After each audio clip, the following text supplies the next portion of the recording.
Commit to excellence. The quality of a person's life will be determined by the depth of their commitment to excellence, no matter what their chosen field. Vince Lombardi. The starting point of great accomplishment is for you to break loose from the mental bonds that hold you back. Dreaming big dreams and setting big goals provide the starting point of thinking, seeing, and feeling yourself to be capable of achieving far more than you ever have before. How you think and feel about yourself is largely determined by how effective you feel you are in the important things you do, especially in your work or career. It is not possible for you to feel happy and confident as a person if you are not competent and capable in the areas of your life that are central to your personal identity.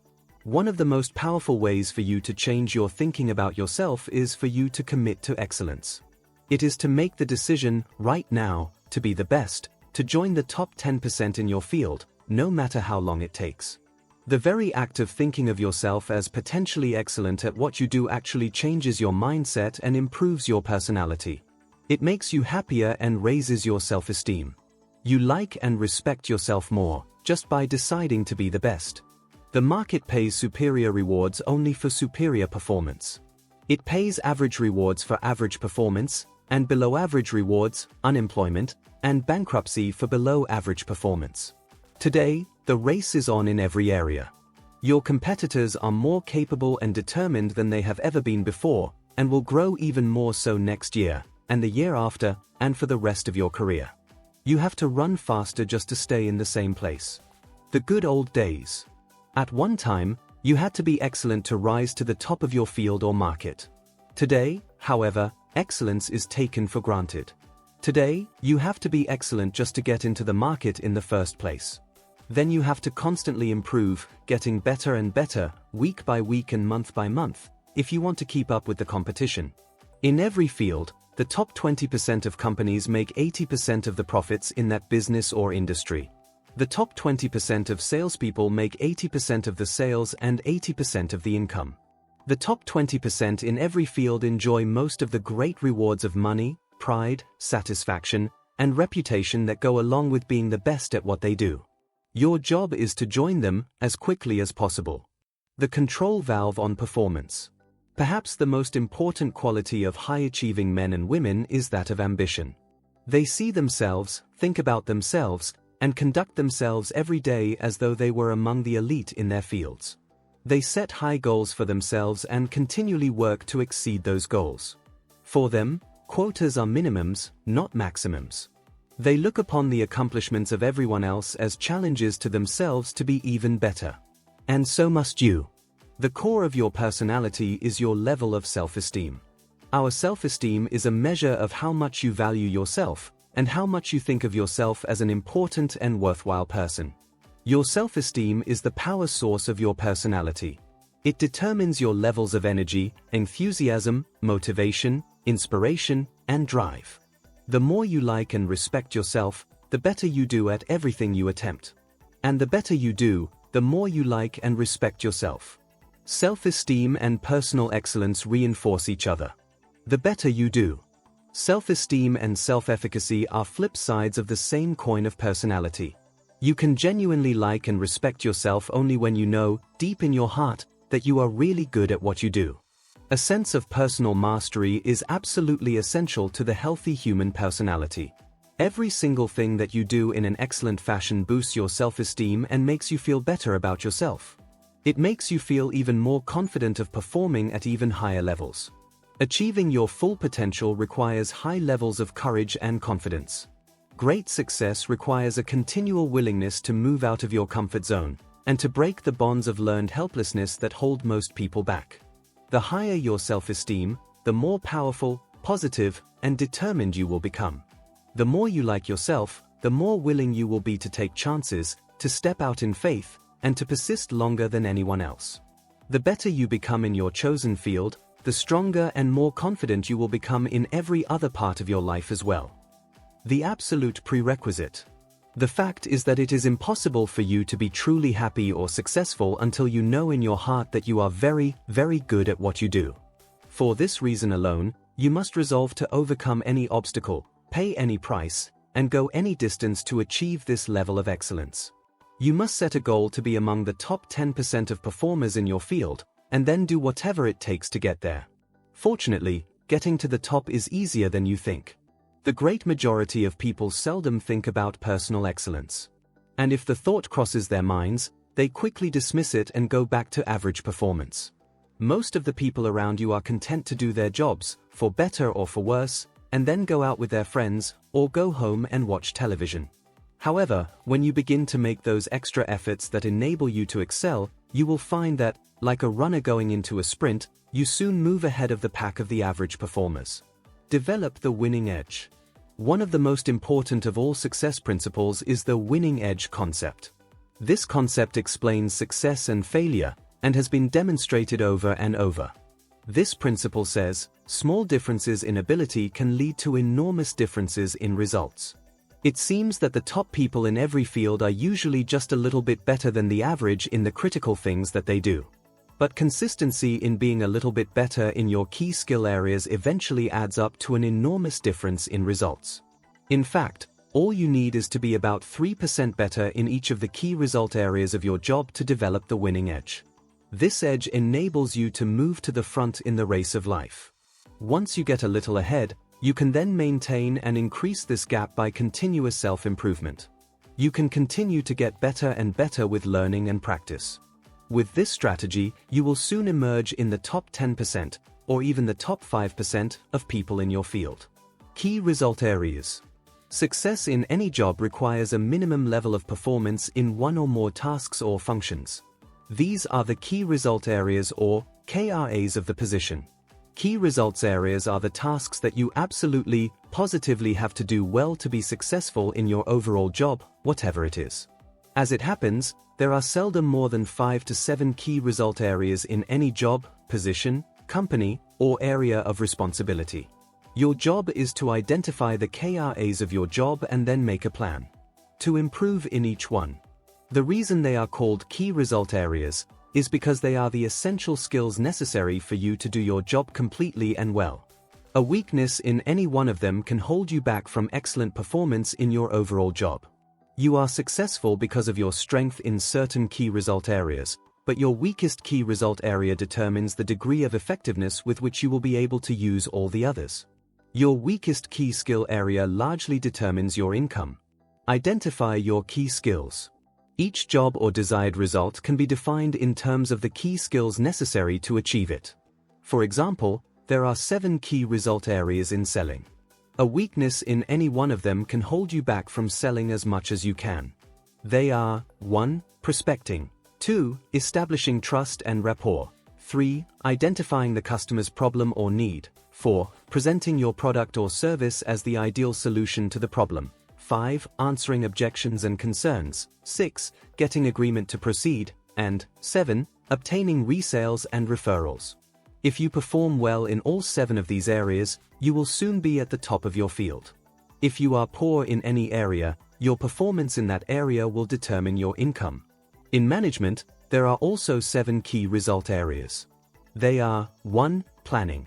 2. Organizing. 3. Selecting the right people. 4. Delegating. 5. Supervising. 6. Measuring. And 7. Reporting, both upward and downward. If you are excellent at every key skill except for one, that one weakness alone will hold you back in your career as a manager. There are critical success factors in almost every area of life. For example, there are 4 critical success factors that determine your physical health. They are 1. Proper diet. 2. Proper weight. 3. Proper exercise. And 4. Proper rest. Almost all of your health problems can be traced back to a problem or deficiency in one of these 4 areas. The starting point of personal excellence is for you to identify the key result areas of your job. Define them clearly and write them down. Make a list of the tasks, in order, that you must perform to get the results expected of you in your job. Evaluate your current performance in each of these key result areas. Where are you strong? Where are you weak? Be honest. Set standards of performance. If you want to lose weight, the first thing you do is weigh yourself. If you want to improve in any area, you first measure how well you are doing in that area today, and then use that as a baseline for improvement. Once you have determined the results that you absolutely, positively have to get to perform at your best in a particular aspect area of your life or work, you then give yourself a score of 1 to 10 in each key result area, with 1 being the lowest and 10 being the highest. You must be at a 7 level or above in each area to do your overall job in an excellent fashion. Wherever you are scoring 7 or below, you must set a goal to improve in that area. Always start your program of personal improvement where you can get the greatest result the fastest. This will invariably be in the key result area where you are the weakest. Identify your lowest scoring KRA and then make a plan to improve in this skill area as quickly as possible. Simultaneously, you develop a plan to gradually improve in each other area where you are weak. Every step you take toward improving yourself in one of your key result areas will improve your results in your job. The better you get at your job, the more you will like and respect yourself. The more you like and respect yourself, the better you will feel, and the more energy and enthusiasm you will have. You will soon become unstoppable. Personal strategic planning. In the business world of the 20th century, it was generally agreed that corporations should conduct strategic planning on a regular basis. Individuals, though, were encouraged to set personal goals. In the 21st century, however, the situation is different. Today, each individual, just like a company, must engage in a regular process of personal strategic planning. In personal strategic planning, you view yourself as a business organization. With this perspective, you make more detailed, long-range plans for your goals and activities in every part of your life. Today, you must spend far more time thinking about your future than ever before. You must invest more energy and effort analyzing and planning the steps you need to take to translate your future dreams into present realities. You must manage yourself better than ever before. You have to take complete control over everything that happens to you. Audience participation. Sometimes I ask my audiences, how many people here are self-employed? Usually, about 10 to 15% of the audience will raise their hands. I then stop the seminar and ask them again, how many people here are really self-employed? And then I wait. It doesn't take them very long. People look at each other and then back at me and then at each other again. Soon, one hand after another begins to go up. Eventually, everyone has his or her hands raised. Everyone realizes that they are all self-employed. The biggest mistake that you can make is to think that you ever work for anyone else but yourself. The fact is that you are always self-employed, from the time you take your first job until the time you retire. No matter who signs your paycheck, you are working for yourself. You are the president of an entrepreneurial personal services company with one employee, yourself. In the long run, as a result of the things that you do or fail to do, you determine how much you earn. If you want an increase in pay, you can go to the nearest mirror and negotiate with your boss. You determine your own income. People sometimes argue with me about this. They say that the pay structures in their business or industry are determined by factors over which they have no control. But then I point out to them that it was they who decided to go to work in that business or industry. And it is they who decide to stay there. They are in charge. They are on their own payroll.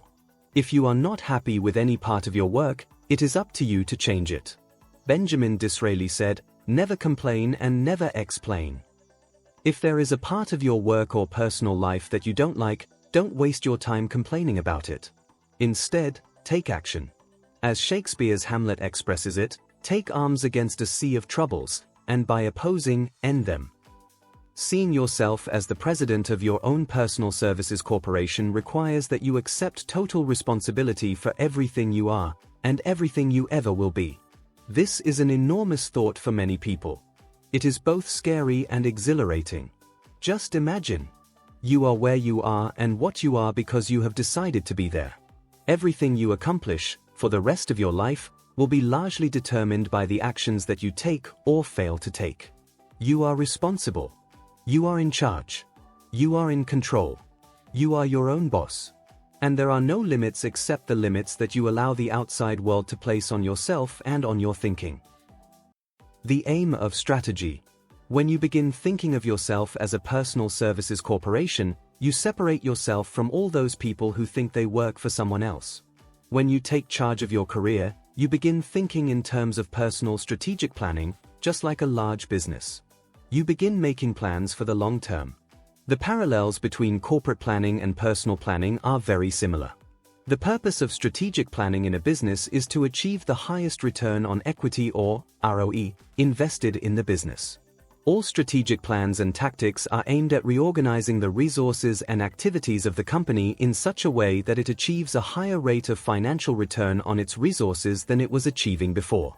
In its simplest terms, strategic planning is aimed at increasing the ratio of outputs to inputs. All of the management practices popular today, such as restructuring, reorganizing, re-engineering, and reinventing, are aimed at improving the functioning of the organization so that it earns more money. They are aimed at increasing outputs and rates of return on equity. Increasing your return on energy. If return on financial capital is called return on equity, your personal ROE is your return on energy. Personal strategic planning is focused on organizing and reorganizing your life, restructuring and re-engineering your activities, to increase the quality and quantity of rewards you get from the investment of the hours and days of your life in what you do. Let us say, for example, that you have decided that you want to double your income in the next 3 to 5 years. This is a reasonable goal that many people around you are already achieving. It is not that difficult to achieve. Simply put, to double your income, you merely have to double the value of your output relative to your input. You have to double the value of your contribution. Financial results come as the result of performing a function or producing valuable goods and services that someone is willing to pay for. If you want to increase the amount you get out, you have to make a plan to increase the amount you put in. Your area of excellence. What is the critical factor that determines the success or failure of any company? It is its competitive advantage or area of excellence. Every company comes into being and survives because it has a unique capacity to offer the market something that is better in some way than anything being offered by its competitors. It stays in business as long as it continues to satisfy its customers in a particular area better than anyone else. The competitive advantage or unique selling proposition of a company determines its rate of growth, its level of sales, its profitability, and its very survival. Companies without a competitive advantage soon disappear from the marketplace, to be replaced by other companies with clear, unmistakable, competitive advantages that customers can and will pay for. You are no different. As the president of a company of one, you too must develop and maintain meaningful competitive advantage. You must develop an area of uniqueness. You must be absolutely excellent in the work that you do so that you can rise to the top of your field. Your choices and decisions about what your competitive advantage is and will be are the critical determinants of your financial success in your life and career. Succeeding the hard way. Some years ago, a friend of mine went to work for a stock brokerage firm. The recruiting and training program was highly technical and the sales training was virtually non-existent.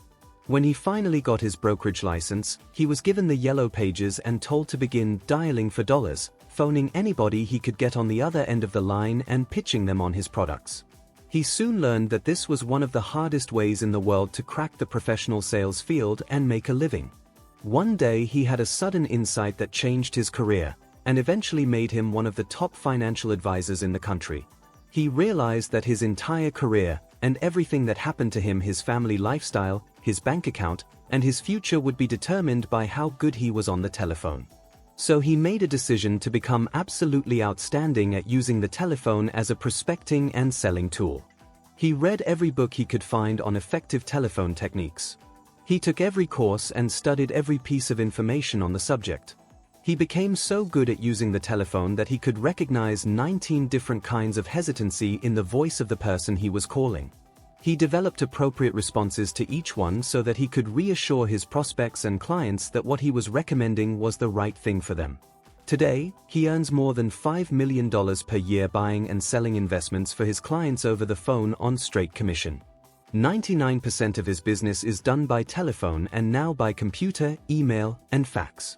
He seldom meets his clients personally. But on the phone, he is a master communicator. He definitely and specifically identified and developed a competitive advantage that he used to move to the top of his field. What could it be for you? Become a do-it-to-yourself project. What one skill, if you developed and did it consistently in an excellent fashion, would have the greatest positive impact on your income, If you could wave a magic wand and be absolutely outstanding in any one part of your work, which part of your work would you choose? Whatever your answer, this is the key result area that you need to begin work on right away. All lasting success in your business or career will come as a result of your doing something extremely well, something that others value and are willing to pay for. And anything that anyone else can do in an excellent fashion, you can learn to do as well. Remember, everyone in the top 10% started in the bottom 10%. Everyone who is doing well today was once doing poorly. All of the people at the top of your field were at one time in some other field altogether. The way to get to the front of the buffet line of life, where all the good things are to be found, is simple. First, get in line. Make a decision to join the top 10%, no matter how long it takes. Second, stay in line. Once you start moving toward personal excellence, keep learning and practicing until you get there. Here's the good news. The buffet line of life is moving. It never closes. It is open 24 hours per day. Everyone who gets in line and stays in line eventually gets to the front. Nothing can stop you from getting into the top 10% except yourself. You are responsible. Clarify your competitive advantage. One of the first questions you ask of yourself is, what is my competitive advantage? What are you absolutely excellent at doing? What is it that you do better than almost anyone else in your business? What unique set of skills do you have that accounts for most of your success to date? Where are you really good? Your second question is, looking at the trends in my industry, what will my competitive advantage be in 3 to 5 years? If things continue on the way they are and you could project yourself 3 to 5 years into the future and look around, what will you need to be doing in an excellent fashion at that time? Many people have trouble answering both of these questions. They are not sure what their competitive advantage is today, and as a result they have no idea what their competitive advantage will be in the future. If you are in this situation, you are in great danger of underachieving and even failing in your career. Your potential competitive advantage. Here is the next question, what should your competitive advantage be? If you could be absolutely outstanding in any one area, what should it be? If you're not sure, go and ask your boss or your coworkers. Ask them, if I was really good in any one skill, what one skill would have the greatest positive impact on my results? You usually know the answer to this question as soon as you ask it. If you are in doubt about the one skill that could help you the most, ask for advice and input from others. The people around you, especially your boss, can usually tell you quite quickly the answer to this question. Once you have the answer, you set the development of that skill as your new goal or target to aim at. You change your thinking in a very positive way in that area, and you begin to imagine that you have the ability to be absolutely outstanding in that one area. You write it down, set a deadline, make a plan, and go to work on improving yourself in that area. In no time at all, you will begin to develop the winning edge in your job that will enable you to move ahead of the crowd. Fire the staff. Some companies today are taking their people through an exercise that can be quite traumatic to their employees. They call everyone together, and then they fire the entire staff. They announce that they are going to be rehiring someone for each job, and that each person can reapply for their job as though they were outside contractors presenting a proposal. This proposal for their jobs would include a description of what they intend to do, how they intend to do it, how much they would charge for their work, and how much the company would gain or save by paying them the salaries they are requesting for what they are proposing to do. As you can imagine, many employees are completely baffled when they are confronted with this exercise. The very idea of thinking through their current jobs and describing them in the form of a business proposal, along with a justification for why they should be paid the amount that they are asking, is an overwhelming task. Most people have never thought about their jobs in this way before. Finally, the boss adds one more detail. He tells them that they will each be competing against other people who will also be submitting proposals for the same jobs. Whoever offers the company the best deal or price will get the position. Determine exactly what you do. If you were put into this position and you had to write out a proposal for your job, starting with the most important and valuable things that you do for your company, how would you explain yourself? How would you sell yourself to your current employer? How would you make a case for the kind of money you want to earn? What are your core competencies? What special talents and abilities do you have that make you valuable and set you apart from others? What should your core competencies be, or what could they be in the future? What is it that you do in such an excellent fashion that you are worth the kind of money that you want to earn? Your answers to these questions are essential to your success in your career. How good are you? There is a simple way to determine how good you are at what you do. Are you in great demand? If you are very good, people are continually trying to hire you away from your current employment. You receive regular job offers. If you are self-employed, you have more business than you can handle.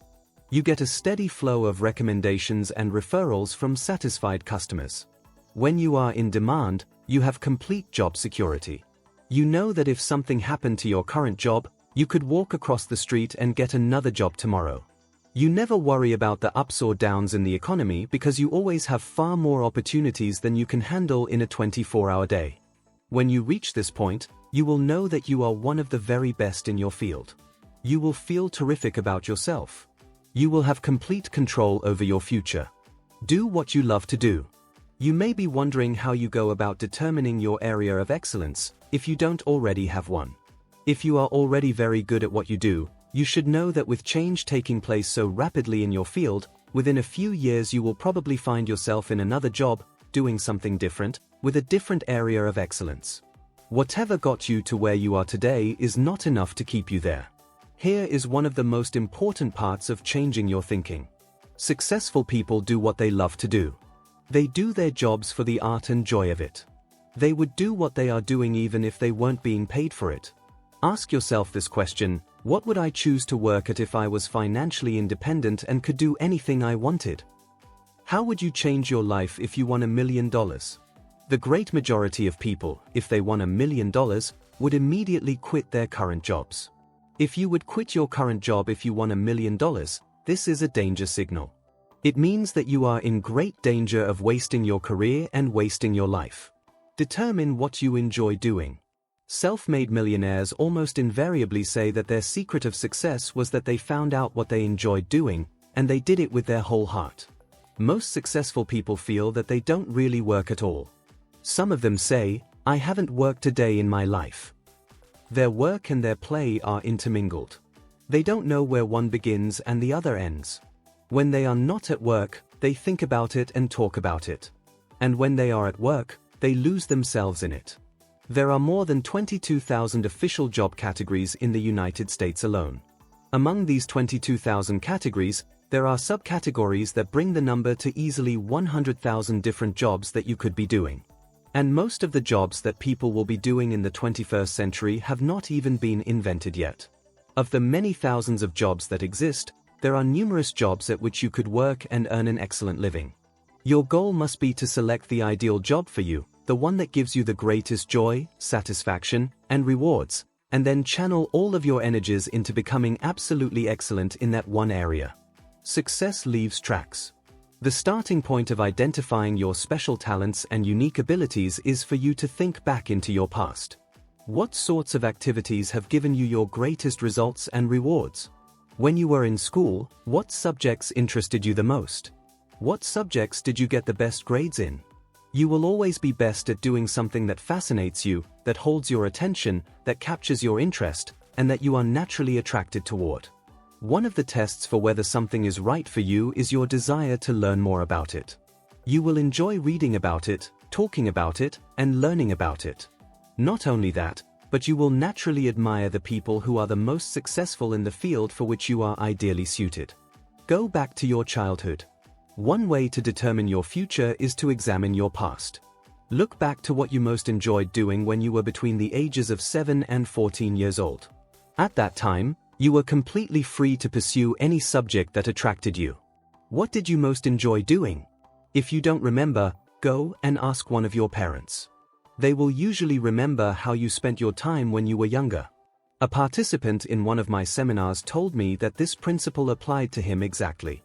When he was between the ages of 7 and 14, he loved to build model airplanes. He spent many hours, long into the night, building more and more complex models. Soon, he was building model planes with small engines and entering them in contests. As he grew older, he built larger planes, remote-controlled, and flew them in competitions around the country. When he finished high school, he attended university and earned a degree in aeronautical engineering.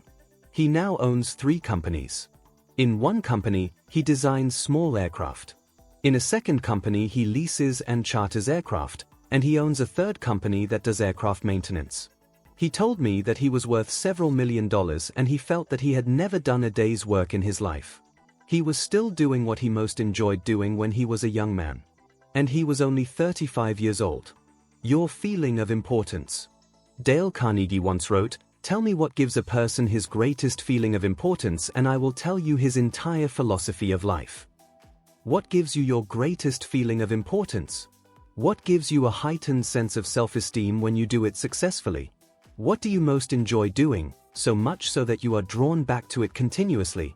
Napoleon Hill once said that one of the great secrets of success is to decide what it is that you most enjoy doing, and then find a way to earn a good living at it. Most people get it backward. They do what they feel they have to do so that they can finally acquire the time and money necessary to do what they really want to do. Your goal should be to reverse this order. You should do what you really enjoy doing from the very beginning. In this way, you will get better and better doing more and more of the things that give you your greatest feeling of importance. Face the facts. One of the most important parts of changing your thinking is the development of the quality of courage. I will discuss this subject in greater detail later, in Chapter 12. For the moment, in terms of doing what you love to do, you need courage to face the fact that, right now, you might not be in the right job, place, or relationship for you. You may be on the wrong path. Most people back into their jobs and their careers, and even their relationships, like backing up their car and hitting something, and then getting out to see what it was. They do not have clear goals, so they accept whatever happens to them. They take the job that is offered to them at the time they are starting work or making the transition from one job to another. They do the work that is assigned to them. They allow their boss to determine their career path. Their entire work lives soon become organized around the expectations of the people who sign their paychecks. If they are not careful, years will go by and they will completely lose sight of the child in them who started off in life with hopes and dreams, entering a world of untapped possibilities and potentialities. Be true to yourself. Joseph Campbell, the late professor of mythology, told a story on the Bill Moyers special television show some years ago. It took place in a small local restaurant that he patronized with his wife. One day another couple, along with their young son, came in and sat down for dinner at a nearby table. Halfway through the meal, the boy spoke up and said that he didn't like his dinner, and he wasn't going to eat it. The father became extremely angry and insisted that he eat it whether he liked it or not. The boy refused and said to his father, "But I don't want to eat it." At this, the father blew up and shouted, "You don't want to? What does that have to do with anything? I never did anything I wanted to do in my whole life." Campbell went on to point out that many people are in that same situation. Many people feel that they have lived their whole lives doing things that other people wanted them to do because they never had the courage to do just what they wanted. Campbell then said that the key to success and happiness in life was to follow your bliss. It was to do what you most love to do. It was to look over the landscape of your life and determine those activities that you enjoyed doing more than anything else, the things that you would do if you had no limitations, and then to build your life around those activities. Be prepared to walk away. Many of the happiest men and women in our society today are those who, at a certain point, got up and walked away from a situation that they finally realized was not making them happy or fulfilled. They had the courage to decide that they were going to do what they loved to do, rather than what they felt they had to do. They looked deep within themselves and honestly assessed their own natural talents and abilities. This often changed their whole lives. Listen to others. Some years ago, I began thinking in earnest about what it was that I really wanted to do. My current job was coming to an end, and the prospects for the future, because of the economy, were not very encouraging. Meanwhile, although I had a very good idea of what I wanted to do, I wasn't sure. At this point, I suddenly asked a friend of mine what he thought I would be good at doing. He replied, without a moment's hesitation, "You'd be excellent at teaching and giving seminars." That turned out to be exactly what I had been thinking, but I was nervous about directing my whole career into a completely unknown field. My friend's comment made me realize that often the people around you can see clearly what you should be doing, even if you can't see it yourself. If you are at all unsure about your area of natural talent and ability, ask someone who knows you well what he or she thinks your ideal line of work would be. The people who know you and care about you will often give you ideas and insights that change your whole life. Often these insights will reveal to you your heart's desire. Your heart's desire. Your heart's desire is that one special thing that you were put on this earth to do. No one else can do it in the same way that you can. It is something that may have been calling to you for many years, like the sound of distant music. It is something that has interested you and attracted you since you were young. Perhaps you have never told anyone about it. Perhaps, deep in your heart, you were afraid of the enormous changes you would have to make to pursue your heart's desire. But the fact is that you will never be truly happy or satisfied until you let yourself go and throw your whole heart into whatever it is. Eric Butterworth wrote in his book Discover the Power Within You, "You are not what you are what you can be." Imagine, you are not what you are, but rather, you are what you can be when you discover and develop your natural talents and abilities to the full. Be honest with yourself. One of the marks of personal leadership is that you see yourself as you really are. You are completely honest. You recognize and accept that you are completely responsible, the president of your own personal services corporation. You accept that excellent rewards come only from excellent performance in your chosen field. You view yourself strategically, as if you were looking at someone else. You plan every part of your life, knowing that no one is going to do it for you. Especially, you establish your own program for personal and professional improvement to assure that you become one of the very best people in your field. Think and plan strategically. There are several concepts in personal strategic planning that can improve your results and change your life. As in everything, these are ways of thinking that lead to ways of acting more effectively. Draw a line. The first concept is what I call zero-based thinking. Call a time out in your life and work. Draw a line under all your current activities. Now, imagine that you are starting over. Ask yourself, is there anything in my life that, knowing what I now know, I would not get into or start up again today if I had it to do over? This is one of the most important questions you will ever ask and answer. You can apply it on a go-forward basis to each part of your life. Often the biggest problem in personal strategic planning is you're attempting to make something work that you wouldn't even get into in the first place if you had to do it over again. Often when I consult with companies, they ask me for advice on how to increase sales of a particular product or service. I always ask them, knowing what you now know, would you introduce this product or service again today if you had it to do over? They often tell me that, knowing what they now know, they would never have brought it out in the first place. My advice to them is always the same: kill it. One of the smartest things a company can do with a part of the business that is not working, and which has no future, is to discontinue it as quickly as possible. This applies to products, services, processes, methods of sale or advertising, investments, or any other area of activity that consumes time, money, or emotional energy. Hold your own feet to the fire. If there is anything in your life or your work that you wouldn't get into today, knowing what you now know, it is an excellent candidate for creative abandonment, for being discontinued altogether. Is there any relationship in your life, personal or business, that, knowing what you now know, you wouldn't get into today if you had it to do over? If there is, your next question is, how do I get out of this relationship, and how fast? Think about your business and your career. Is there anything in your work life that you wouldn't get into again today, knowing what you now know? Is there any business process, procedure, activity, or expense that you wouldn't start again today if you had it to do over? Finally, think about your investments, not only of money, but also of time or emotion. Is there any part of your life that is dragging you down, causing you tension or stress, that you wouldn't get into again today if you were starting over? Sometimes, the fastest way to change your thinking and your life is simply to question everything you are doing today that is making you unhappy. If it is not working, abandon it and do something else.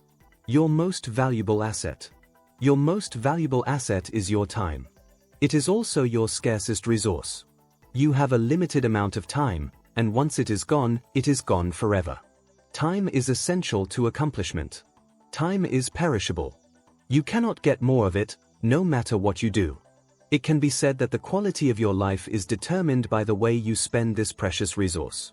Results and rewards, however you define them for yourself, are everything. Your ability to achieve the health, happiness, and prosperity you desire is the measure of your effectiveness as a human being. Your job is to use your minutes and hours more effectively to assure that you are achieving the greatest quantity and quality of the things you want in exchange for the time you invest. Trading your time. Everything in life is a trade of some kind. Overall, you trade your time for the results and rewards you want. You can tell what kind of a trader you are by looking around you and evaluating your current situation. Are you satisfied with the results of your trades in life so far? Some people trade their time for $25,000 per year. Some people trade the same amount of time for $250,000 per year, even though they may be of similar age and intelligence, and have similar educations and backgrounds. But one of them earns 10 times what the other earns. Why is this? In the simplest of terms, the one earning more thinks and acts differently from the one earning less. One person is a better trader than the other. One person has better information, continually upgrades his skills, starts earlier, works harder, and stays later. A good trader quickly develops the winning edge and begins to pull ahead of the pack. Soon, he is working and earning at a far higher level than the people he started out with. This must be your goal as well. Your time is limited. You cannot save time. You can only spend it differently. Every part of your life today shows the results of how you have spent your time in the past. If you want to have a different future, you have to spend your time differently in the present. You have to change your thinking about yourself and how you use your time to get the things you want in life. Time, in a way, is like money. It can be either spent or invested. If you spend time or money, it is gone forever. You can never get it back. But if you invest your time or money wisely, you will get a greater return in the future. Personal strategic planning and thinking give you the tools to ensure that you achieve the highest return on time invested, or ROTI. Put another way, it enables you to get the highest return on life. Everything you do that requires your time represents a choice. The choice is to use your time wisely or not. However you choose, the time will be gone forever. If you spend your time on one activity, you will no longer have that same quantity of time available to spend or invest in another activity. Your choices about how you use your time largely determine the quality of your life, both today and in the future. You must be extremely jealous of your time. You must be adamant about not spending your time on activities of low value. You must downsize, outsource, and eliminate all activities that no longer represent the highest and best use of your time if you want to get the highest return on energy in your life and career. Zero-based thinking will help you to make better choices. It is a key thinking tool that can change your life. The Pareto Principle. Another important strategic planning concept is the 80-20 rule, the Pareto Principle, which Italian economist Vilfredo Pareto wrote about in 1895 in Switzerland. This rule says that 80% of your results will come from 20% of your activities. If you make a list of 10 tasks that you have to do in the coming day, 2 of those items will be worth more than the other 8 items put together. But the 20% of activities that account for most of the value in your work are invariably the most difficult and challenging tasks. The 80% of activities that account for only 20% of your results are usually fun and easy. Being human, you have a natural tendency to do the easy things, even though they are not particularly valuable or important. To get the most done and the greatest results from every minute invested, you must resist the temptation to clear up small things first. You must discipline yourself to keep your energies focused on the 1 or 2 things that you can do that are more important and valuable than anything else. Marketing yourself strategically. As the president of your own personal services corporation, you must consider the 4 strategic variables in marketing yourself and your services. Your effectiveness in each of these 4 areas will determine your income and your future. They are 1. Specialization, 2. Differentiation, 3. Segmentation, and 4. Concentration. These 4 activities are central to every business and to the success of every product or service offered by any business anywhere. All business growth and profitability are the result of performing well in each of these areas. Problems with sales and profitability are the result of a weakness in one or more of these areas. Each of them applies to you and your career as well. Specialize in your field. Specialization means that you decide exactly what it is that you are going to do and do well in your field. Successful people in every field specialize rather than generalize. They focus their time and talents rather than trying to do too many things. They work to develop a reputation for being very, very good in a specific area. They don't try to be all things to all people or jacks of all trades. A successful business may specialize in a particular type of customer or in a specific market. It may specialize in a particular product or service for that type of customer. A successful salesperson will specialize in selling a particular product or service to a particular type of customer. A successful person in any field will spend more and more time doing fewer and fewer things that are of higher and higher value in a specific area. What is your area of specialization today? What will it be in the future? What should it be if you want to move to the top of your field? What could it be if you were to stand back and imagine that you have no limitations, and that you could be excellent at any skill or in any market that you desired? Set yourself apart.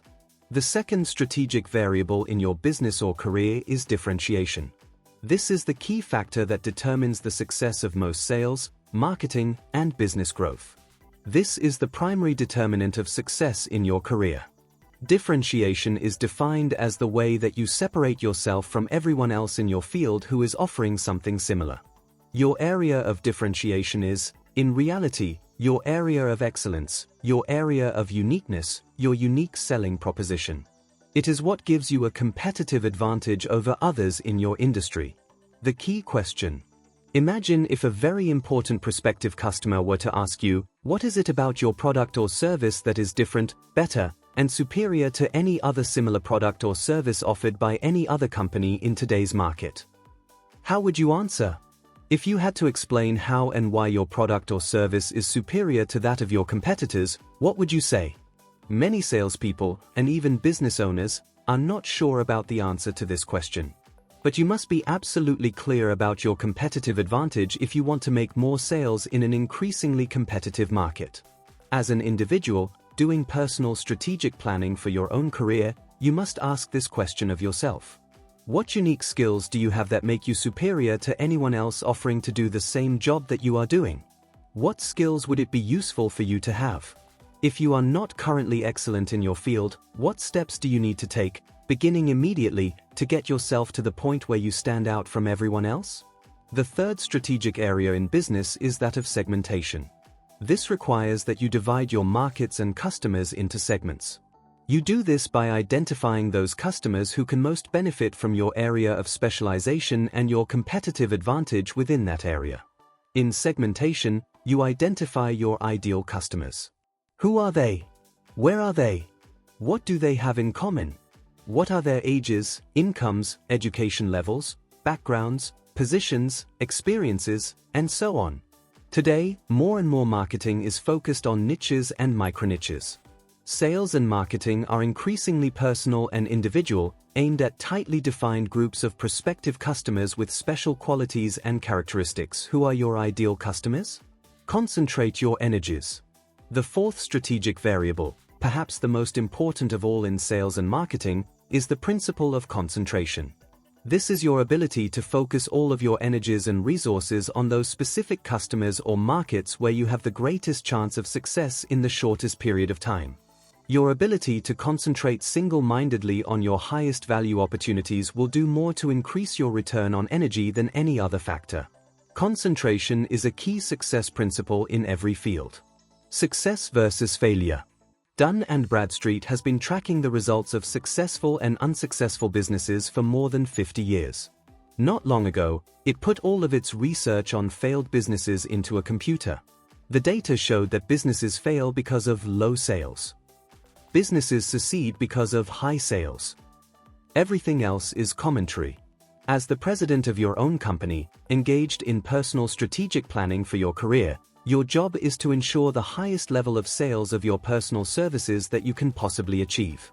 This requires that you specialize, differentiate, segment, and concentrate. As the president of your own life and career, you must become absolutely excellent at doing one or two things that the market will pay the most for. You must then become continually better in those 1 or 2 areas. You are extraordinary. The fact is that you are extraordinary. You are born with unique talents and abilities that make you completely different from all other human beings who have ever existed. The odds of there being 2 people just like you are more than 50 billion to 1. In fact, it will never happen.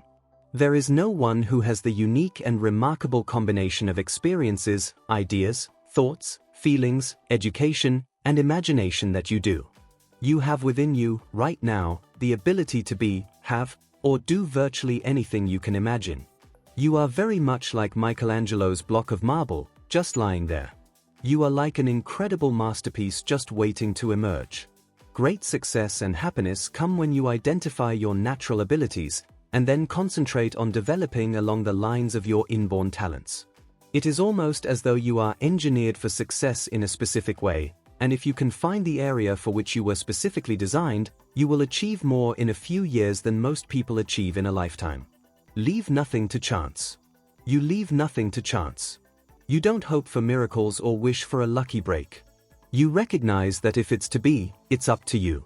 Since you know you are going to have to spend the rest of your life working at something, you decide in advance that you will do what you love to do. You will become everything you are capable of becoming by developing your unique talents and abilities wherever they lead. You will work only at something you enjoy, with people you enjoy, doing work that makes a difference in the world. You set high standards for yourself.